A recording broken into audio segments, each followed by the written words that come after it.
Racers Grand Prix is coming up on the weekend, and this for me is a measuring stick or a marker for the Jamaican athletes involved.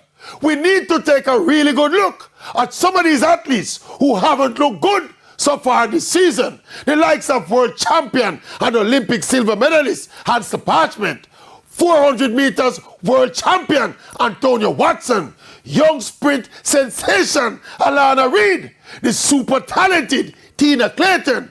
None of these athletes have been setting the world alight so far.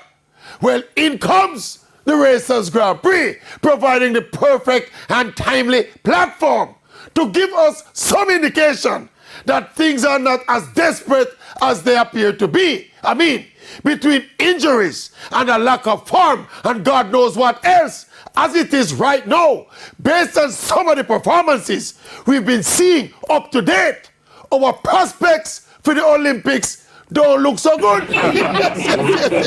It don't look pretty.